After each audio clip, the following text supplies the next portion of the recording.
রাজ্য জুড়ে নেশা বিরোধী অভিযানের অংশ হিসেবে পূর্ব থানার পুলিশ শুক্রবার বিশেষ অভিযান চালিয়ে পূর্ব আগরতলা থানার বিভিন্ন স্থানে গোপন তথ্যের ভিত্তিতে একযোগে অভিযান চালিয়ে মাদক কারবার, কেনাবেচা এবং নেশা সেবনের অভিযোগে মোট 23 জনকে আটক করা হয়েছে। দীর্ঘদিন ধরেই পূর্ব আগরতলা থানা এলাকার কয়েকটি স্থানে নেশা সংক্রান্ত বেআইনি কার্যকলাপের অভিযোগ আসছিল। সেই অভিযোগের ভিত্তিতেই পরিকল্পিতভাবে বিভিন্ন এলাকায় শুক্রবার একযোগে অভিযান চালানো হয়। অভিযানের সময় নেশা সংক্রান্ত বিভিন্ন সামগ্রীও উদ্ধার করা হয়েছে বলে পুলিশ জানিয়েছে। যদিও উদ্ধার হওয়া সামগ্রীর পরিমাণ ও প্রকৃতি সম্পর্কে এখনো বিস্তারিত জানানো হয়নি। আটক ব্যক্তিদের থানায় নিয়ে গিয়ে জিজ্ঞাসাবাদ করা হচ্ছে। তদন্তে প্রাপ্ত তথ্যের ভিত্তিতে তাদের বিরুদ্ধে প্রয়োজনীয় ধারায় আইনানুগ ব্যবস্থা গ্রহণের প্রক্রিয়া শুরু হয়েছে বলে জানিয়েছে পুলিশ। এ বিষয়ে পূর্ব থানার ওসি কৃষ্ণধন সরকার জানান, মুখ্যমন্ত্রীর নির্দেশ অনুযায়ী রাজ্য জুড়ে মাদক বিরোধী অভিযান আরো জোরদার করা হয়েছে।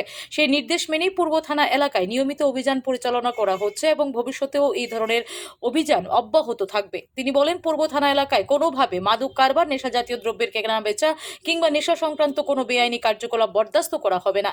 সমাজকে মাদক মুক্ত করতে পুলিশ কঠোর অবস্থান নিয়েছে। ভবিষ্যতেও আরো কড়াভাবে অভিযান চালানো হবে এবং অপরাধীদের বিরুদ্ধে আইন অনুযায়ী কঠোর ব্যবস্থা নেওয়া হবে।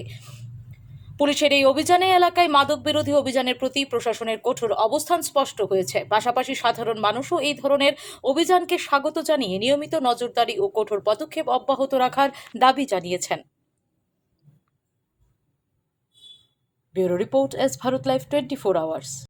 আজকে স্পেশাল অ্যান্টি ড্রাগ ক্যাম্পেইন আমাদের চলেছে আজকে আমাদের হায়ার অথরিটির নির্দেশক্রমে, এবং আমরা ইস্ট আগরতলা পিএস, কলেজ টেলে টিওপি এবং আমাদের মহারাজগঞ্জ বাজার টিওপি আমাদের অফিসাররা সক্রিয়ভাবে অংশগ্রহণ করে আজকে টোটাল ড্রাগ কনজিউমার এবং সঙ্গে কিছু কিছু যারা ইউজ করছে যে সে ড্রাগ সহ সিরিঞ্জ সহ মিলে টোটাল 23 জনকে আমরা আজকে ডিটেইন করেছি।